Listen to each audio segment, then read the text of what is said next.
Hello दोस्तों, आज के इस लेक्चर में हम चर्चा करेंगे पुनर्जागरण के बारे में, जो कि भारत में पुनर्जागरण इंडियन रेनेसां के नाम से जाना जाता है।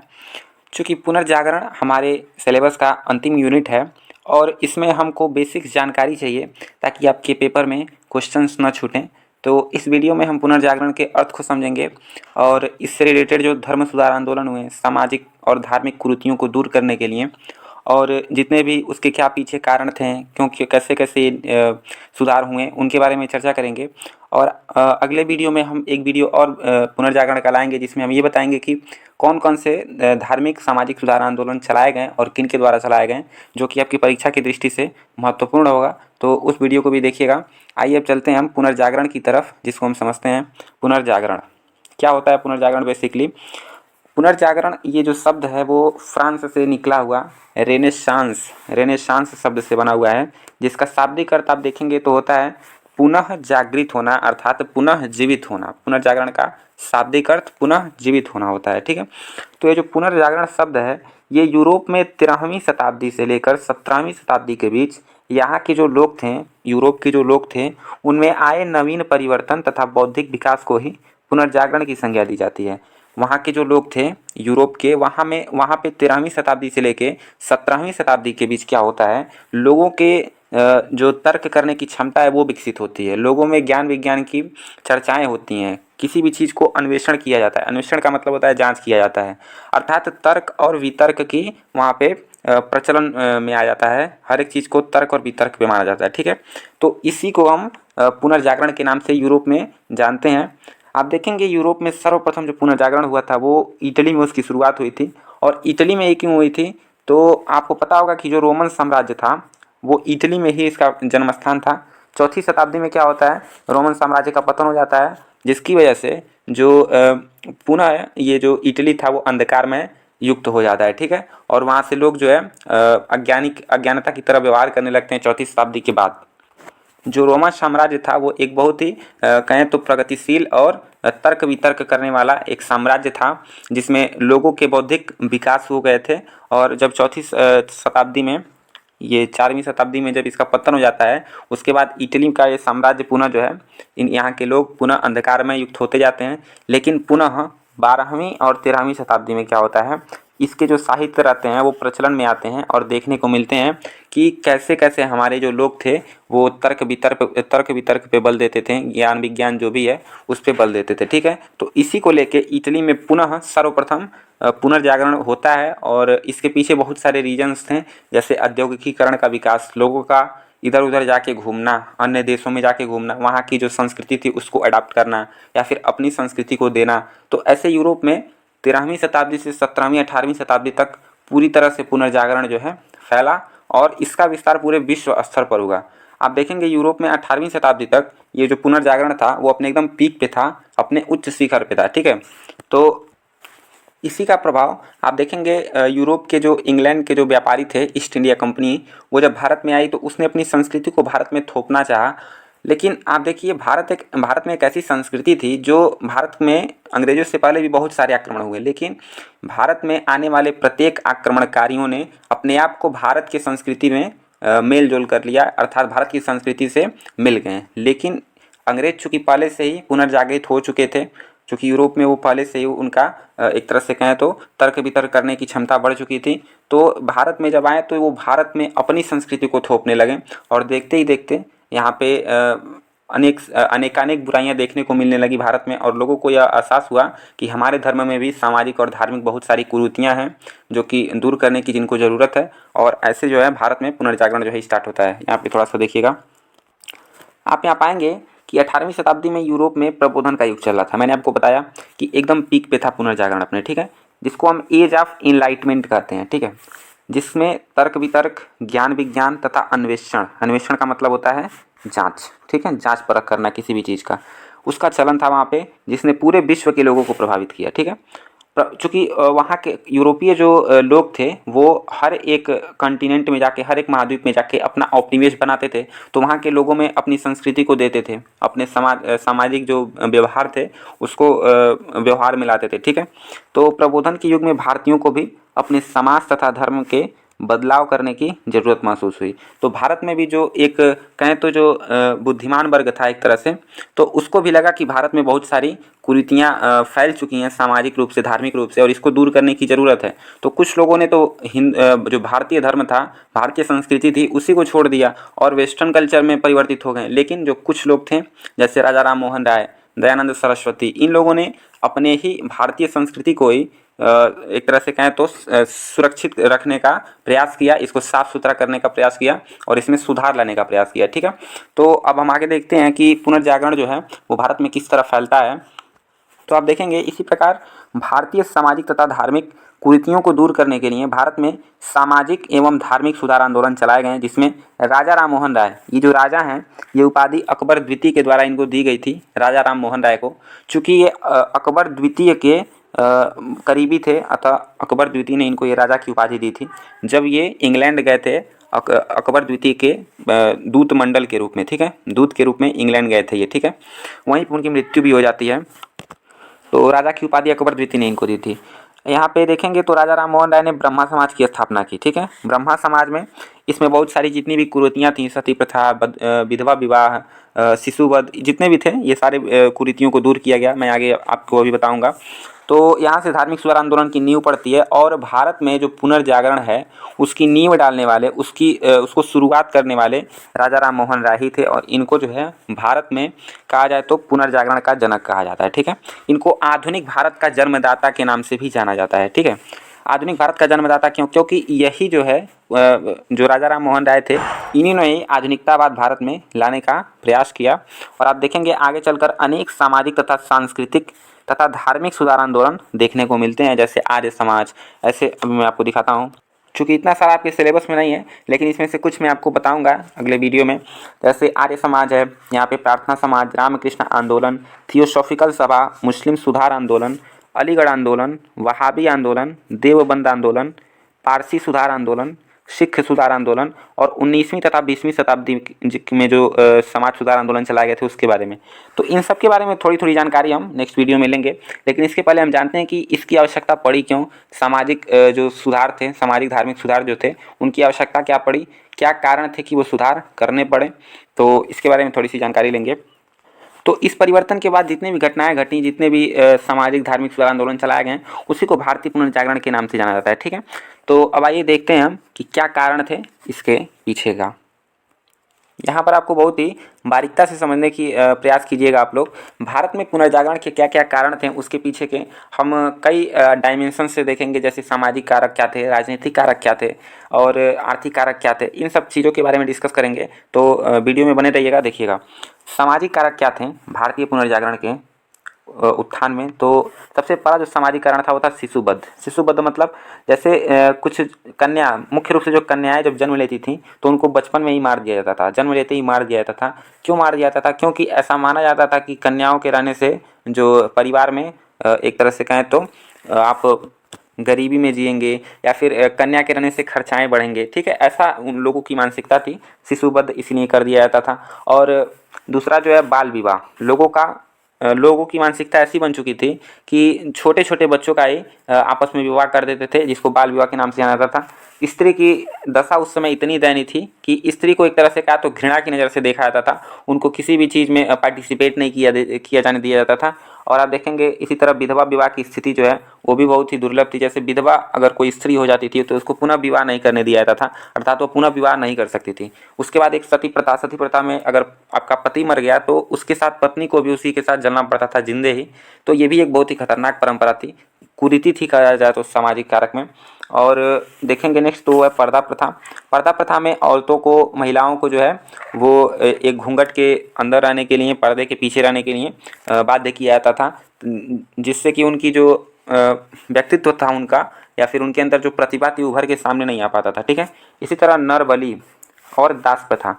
दास प्रथा में क्या होता था, लोगों को गुलाम बना के उनसे बेगारी कराया जाता था, ज़बरदस्ती काम कराया जाता था, कम तनख्वाह पे या फिर बिना तनख्वाह के ही उनसे दास प्रथा के रूप में काम करवाया जाता था। तो ये कुछ सामाजिक बुराइयां थी, सामाजिक कारक थे, जिनके बाद जो है भारत के कुछ इनलाइटमेंट लोगों को, कुछ बौद्धिक विकास जिनका हो चुका था, उन लोगों को अपने समाज में सुधार की आवश्यकता महसूस हुई और सामाजिक धार्मिक आंदोलन चलाए गए। ठीक है, तो ये कुछ सामाजिक कारक थे।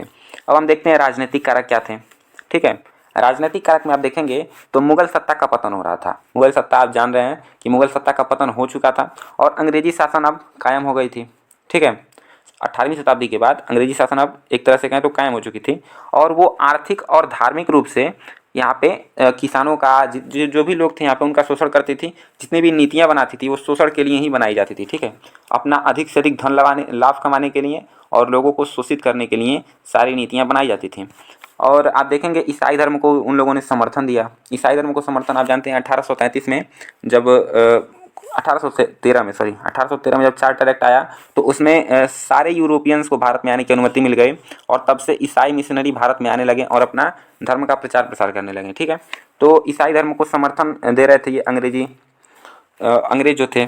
तो इससे भी ये महसूस हुआ कि भारतीय समाज इस तरह गर्त में चला जाएगा और इसका पूरा अस्तित्व ही खत्म हो जाएगा। इसीलिए भारत के कुछ जो विद्वान थे जैसे राजा राम मोहन राय उसमें थे, दयानंद सरस्वती, परम कृष्ण हंस जो भी हैं और एक रामकृष्ण परमहंस, ईश्वर चंद्र विद्यासागर, जितने भी लोग थे उन लोगों को भारतीय समाज और धर्म में सुधार की आवश्यकता महसूस हुई। ठीक है, अब आप यहाँ पे थोड़ा सा धार्मिक कारक को देख लीजिए। धार्मिक कारक क्या थे? तो धार्मिक कारक में सबसे पहला आडंबर। आडंबर किसको कहते हैं? बेसिकली किसी भी चीज़ को दिखाना। जैसे मान लीजिए हम कोई पुजारी है, वो अंदर उसके मन में कुछ भी गलत भाव चल रहे हैं लेकिन वो बाहर से ये दिखा रहा है कि हम भगवान के स्मरण में लगे हुए हैं, तो इसको हम आडंबर कर सकते हैं। ठीक है, अंधविश्वास। अंधविश्वास मतलब किसी भी चीज़ को बिना तर्क के मान लेना, इसको अंधविश्वास कहेंगे। ठीक है, कर्मकांड। कर्मकांड किसको कहते हैं? जैसे मान लीजिए कोई यज्ञ होता है तो यज्ञ में आवश्यकता से अधिक सामानों का उपयोग करना या फिर किसी भी चीज़ को आवश्यकता से अधिक बढ़ा चढ़ा के उसमें लोगों से पैसे ऐंठना या फिर अधिक से अधिक उनका नुकसान कराना कर्मकांड कहलाता था। पुरोहितवाद, मौलवीवाद क्या था? जैसे चूँकि उस समय के लोग जो है उतने शिक्षित नहीं थे, लिटरेसी रेट बहुत कम थी, तो लोग अपने धर्म का जो पुस्तकें थी वो भी नहीं पढ़ने के योग्य थे वो। ठीक है, तो जो भी पुरोहित और मौलवी कहते थे वही लोग मानते थे और इसी को पुरोहितवाद और मौलवीवाद कहा जाता था। तो ये धार्मिक कारक थे। समाज का जो धार्मिक शोषण किया जाता था, चूँकि कोई भी मौलवी जो भी कहेगा उसको जो निचला वर्ग है, जो समाज है, वो मानने को बाध्य रहेगा क्योंकि उसने तो पढ़ा नहीं कभी अपने धार्मिक पुस्तकों को। तो जो भी मौलवी कहेंगे, जो भी पुरोहित कहेंगे, उनको मानना पड़ेगा। तो ये तो धार्मिक कारक थे जिसकी वजह से ये लगा कि भारतीय जो संस्कृति है, भारतीय जो सामाजिक और धार्मिक परंपरा है उसमें सुधार लाने की आवश्यकता है। ठीक है, कुछ कारक थे आर्थिक कारक के रूप में और हमको जहाँ तक लगता है कि आर्थिक कारक ही राजनीतिक कारक, सामाजिक कारक और धार्मिक कारक तीनों के लिए जिम्मेदार थी, क्योंकि गरीबी जो है ना वो हर एक काम कराती है। जैसे आप देखेंगे यहाँ पे अंग्रेजी शासन द्वारा आर्थिक शोषण किया जा रहा था जिससे कि यहाँ के किसान, यहाँ के जो लोग थे, यहाँ का जो समाज था एकदम दब चुका था और ये चाहते थे, मुक्ति चाहते थे उन लोगों से। ठीक है, और गरीबी और बेरोजगारी से सामाजिक कुरीतियों को बहुत अधिक बल मिला। जैसे मान लीजिए अगर बेरोजगारी रहेगी या फिर गरीबी रहेगी तो किसी के घर में अगर बच्चा पैदा होगा, कोई अगर लड़की पैदा हो गई तो ये वो सोचेगा कि इसकी शादी में पैसे लगेंगे या फिर इसको पढ़ाने में खर्चे लगेंगे। ठीक है, तो ऐसे करके आप देखेंगे सामाजिक कुरीतियों को बढ़ावा मिलता गया। तो आर्थिक कारण भी बहुत बड़ा जिम्मेदार रहा इन सारे आंदोलनों का, सामाजिक धार्मिक आंदोलन जो जितने भी हुए। ठीक है, और भी कुछ रीजन्स हैं जो कि बाह्य रीजन्स हैं, जैसे ईसाइयों का आगमन, पुनः जो है आप देखेंगे प्रेस की भूमिका, प्रिंटिंग प्रेस जब भारत में छपने लगी तब, उसके बाद अंग्रेजी शिक्षा जब भारत में स्टार्ट होती है तब। थोड़ी सी इसके बारे में भी देख लीजिए। आप देखेंगे 1813 ईस्वी में चार्टर एक्ट आता है जिसमें ईसाई मिशनरियों को जो है अनुमति मिल जाती है कि वो भारत में जाके अपना प्रचार प्रसार कर सकते हैं। भारत में नहीं, बेसिकली पूरे ईस्ट में जाके अपना प्रचार प्रसार कर सकते हैं। ठीक है, वेस्ट में जाके अपना पूरा प्रचार प्रसार कर सकते हैं, मतलब चारों तरफ घूम के वो अपना प्रचार प्रसार कर सकते हैं। ईसाई धर्म, शिक्षा, संस्कृति और जो अपना समाज था, जो अपनी संस्कृति थी, जो अपना धर्म था, उसको बढ़ावा देने के लिए चारों तरफ घूम के अपना प्रचार प्रसार करने लगे। जो ईसाई थे वो अधिकतर जो है बल शिक्षा पर देते थे। ठीक है, आज भी आप देखेंगे बहुत सारे ईसाई मिशनरी स्कूल जो है भारत में देखने को मिलते हैं। तो ये उसी समय का एक तरह से कहें तो परिणाम है। और सरकार का जो समर्थन था इनको मिलता था। सरकार भी, जो अंग्रेजी सरकार भारत में थी, वो इनको समर्थन भी देती थी कि ईसाई धर्म में कन्वर्ट अगर भारत के लोग होते हैं तो इससे हमारी संस्कृति भारत में अधिक से अधिक विस्तारित होगी, जिससे कि हमको यहाँ पे शासन करने में आसानी होगी। तो इसमें भी अंग्रेजों का अपना लाभ दिख रहा था। ठीक है, तो सुधार की यहाँ पर भी आवश्यकता महसूस हुई। अन्य धर्मों की बुराई जो है वो धर्म परिवर्तन करा देती थी। जैसे मान लीजिए हिंदू धर्म में, मुस्लिम धर्म में, सिख धर्म में, पारसी धर्म में, इन सब धर्मों में बुराइयां दिखाकर अंग्रेज जो है वो ईसाई धर्म में परिवर्तित होने के लिए हिंदुओं को प्रेरित करते थे। जैसे आप देखेंगे जब सती प्रथा को हटाया गया था तो सती प्रथा को हटाने के अब अगर आप देखेंगे सती प्रथा जब हटाया गया था तो उसके पक्ष में क्यों हटाया था विलियम बेंटिक सती प्रथा को, अगर आप सोचने की कोशिश करें तो एक तरह से अंग्रेजों का मोटिव ये था कि वो भारतीय संस्कृति को नीचा दिखा सकें सती प्रथा को। चूँकि सती प्रथा पर जब चर्चाएं होंगी, जब इसको गलत ठहराया जाएगा तो यहाँ के लोगों को ये महसूस होगा कि हाँ सती प्रथा तो बहुत ही बेकार प्रथा है, महिलाओं के लिए, खासकर महिलाएं जो अंग्रेजों की तरफ प्रेरित होंगी और वो अपनी संस्कृति को बदलेंगी। ठीक है, तो अपनी संस्कृति को बदलेंगी तो अंग्रेजी संस्कृति उनके पास ऑप्शन है, यानी कि वेस्टर्न कल्चर की तरफ वो मुड़ेंगी, जिसकी वजह से अंग्रेजों का जो है जो ईसाई थे उनका प्रसार होगा। ठीक है, तो आप देखेंगे सुधारों की आवश्यकता यहाँ पर भी महसूस होती है ईसाई मिशनरियों के आगमन से भी। अब देखते हैं अंग्रेजी शिक्षा जो था उससे कैसे जो है सुधार की आवश्यकता महसूस हुई और यूरोप से कैसे संबंध था इसका। आप देखते हैं जब 1835 ईस्वी में लॉर्ड मैकाले के द्वारा जब अंग्रेजी शिक्षा लागू की गई तो उसमें अंग्रेज़ों की जो शिक्षा नीति थी वो भारतीयों को एक तरह से अपने संस्कृति में परिवर्तित करने का उनका उद्देश्य था। ठीक है, अंग्रेजी शिक्षा के माध्यम से, और एक तरह से कहें तो वो आधुनिक भी करना चाहते थे, भारत को आधुनिक ज्ञान देना चाहते थे, तर्क वितर्क की शक्ति भी देना चाहते थे, यहाँ पे भारतीय लोगों के अंदर विकास करना चाहते थे तर्क वितर्क की। और यहाँ के लोग जब शिक्षित हुए अंग्रेजी शिक्षा से तो उनका जो मानसिकता थी वो अंग्रेजों के जैसे हो गई, अर्थात आधुनिकतावाद उनके अंदर भी आ गया। ठीक है, उसी में से एक थे अपने राजा राम मोहन राय जिन्होंने ब्रह्म समाज की स्थापना की थी, तो वो भी अंग्रेजों का समर्थन करते थे, आधुनिकतावाद का समर्थन करते थे। अंग्रेजी विचारकों को यहाँ के लोगों ने पढ़ा और उसमें जो भी घटक थे जैसे लोकतंत्र, सामाजिक समानता, स्वतंत्रता, तार्किक सोच, वैज्ञानिक विचार, इन सब के बारे में लोगों ने पढ़ा, समझा और ये जाना कि यहाँ भारत में भी ये सारी चीज़ें होनी चाहिए। चूँकि भारत एक बहुत ही बुरी परिस्थिति से गुजर रहा है, इसमें सुधार करने की आवश्यकता है। तो बहुत सारे जो विद्वान थे वो आगे आए और बहुत सारे सामाजिक धार्मिक सुधार आंदोलन चलाए गए। अब देखेंगे यूरोपीय आवागमन भी बढ़ गया, क्योंकि जब यहाँ का व्यक्ति जब पढ़ता था तो उच्च शिक्षा जो है यूरोप में भी होती थी। ठीक है, तो उससे यूरोप का आवागमन भी बढ़ा था। ठीक, भारतीय समाज और धर्म में सुधार की आवश्यकता महसूस हुई इसके अनुसार भी, अर्थात अंग्रेजी शिक्षा की वजह से भी भारतीय समाज सुधार में आवश्यकता महसूस हुई। प्रिंटिंग प्रेस की भूमिका क्या रही, आप देखेंगे कि प्रिंटिंग प्रेस की बदौलत ही लोगों के विचार आपस में जो है मिलने जुलने लगे कि कौन क्या सोच रहा है, कैसे सोच रहा है। तो लोग एक दूसरे के विचार को जब जानते थे तो इससे पूरे भारत में जो है बहुत सारे विचार फैल गए और कहा जाए तो भारत में एक तरह से क्रांति की तरह ये प्रिंटिंग प्रेस काम आया। इसी तरह रेल का विकास भी, लोगों के आवागमन के जो साधन विकसित हुए, ट्रेन का विकास जो हुआ था, तो जब ट्रेन चली तो इससे भी बहुत अलग अलग क्षेत्र के लोग आपस में आके मिले, अलग अलग संस्कृति, अलग अलग एक तरह से कहें तो कल्चर जब आपस में मिला तो लोगों को लगा कि हमारे धर्म में, हमारे समाज में कुछ कुरीतियाँ हैं जिनको दूर करना आवश्यक है, जिसकी वजह से सामाजिक धार्मिक सुधार आंदोलन चलाए गए। तो ये मैंने आपको कुछ बताएं कि क्यों ज़रूरत पड़ी भारत में सामाजिक धार्मिक सुधार आंदोलनों की। अगर आप एक बार वीडियो को फिर से देखिएगा आपको अच्छे से समझ में आ जाएगा। अब इसका स्क्रीनशॉट लेना चाहते हैं तो ले लीजिए आप। अब ये जो भारत में ये पुनर्जागरण होता है, सामाजिक धार्मिक सुधार आंदोलन चलाए जाते हैं, इसमें भी आप देखेंगे इसका स्वरूप कैसा था। तो कुछ लोग भारत में जो थे वो भारतीय संस्कृति से ही प्रेरित थे, अर्थात वो चाहते थे कि भारत में जो है भारतीय संस्कृति रहे, स्वदेशी परंपरा रहे। और कुछ लोग पाश्चात्य संस्कृति से प्रेरित थे, जिससे वो चाहते थे कि पाश्चात्य सभ्यता को भी हम लोग अपनाएं, कुछ अपनी सभ्यता, कुछ पाश्चात्य की सभ्यता। और स्वदेशी में आप देखेंगे दो भाग टूट गए थे। सबसे पहला यथा स्थितिवादी, मतलब वो कोई परिवर्तन ही नहीं चाहते थे, जैसा चल रहा है वैसा चलने दीजिए, बदलाव नहीं चाहते थे ये। ठीक है, कोई सुधार की आवश्यकता नहीं है, इनको लगता था। ठीक है, यथा स्थितिवादी जो लोग थे उनको। पुनर्स्थापना जो थे वो जो दूसरा वर्ग था वो पुनर्स्थापना का था। ये चाहते थे कि अपनी जो पुरानी प्राचीन संस्कृति है उसको बढ़ावा देना चाहते थे ये, अर्थात अपनी ही जो प्राचीन संस्कृति थी उसी को आगे बढ़ाना चाहते थे। ठीक है, पाश्चात्य के विरोधी थे, वेस्टर्न कल्चर के ये विरोधी थे। इसमें आपको दयानंद सरस्वती का नाम, जो कि आर्य समाज की स्थापना किए थे, तो इनका नाम आगे आता है। देवबंद आंदोलन जो चलाया गया था उसमें आप देखेंगे कि आर्य समाज में वेदों की ओर लौटो, अर्थात अपनी प्राचीन संस्कृति की तरफ लौटो। और देवबंद आंदोलन में कुरान, हदीस, इन सब चीज़ों के बारे में चर्चा की गई थी, इन सब की चीज़ों पे बल दिया गया था अधिक से अधिक। ठीक है, पाश्चात्य संस्कृति से जो प्रेरित थे लोग, उसमें पाश्चात्य प्रभावी जो लोग थे, इसमें भी दो भाग हैं, जैसे एक है प्रगतिशील और एक है अतिवादी। प्रगतिशील का मतलब क्या है कि हम अपने प्राचीन संस्कृति को तो मान रहे हैं, ठीक है, लेकिन जो आधुनिक विचारधाराएं हैं, आधुनिक पाश्चात्य की जो विचारधाराएं, वेस्टर्न कल्चर हैं, उसको भी अपनाया जाए। जिसमें से राजा राम मोहन राय आप देखेंगे अग्रणी थे और इन्होंने ब्रह्म समाज की स्थापना की। ठीक है, ब्रह्म समाज के बारे में हम डीपली अगले वीडियो में पढ़ेंगे। तो ब्रह्म समाज की स्थापना राजा राम मोहन राय ने की थी। ये प्रगतिशील एक तरह से कहें विचारधारा के थे।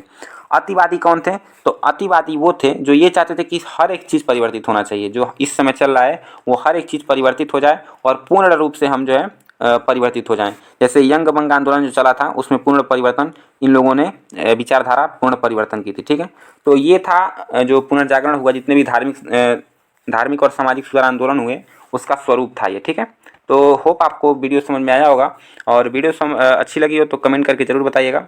धन्यवाद।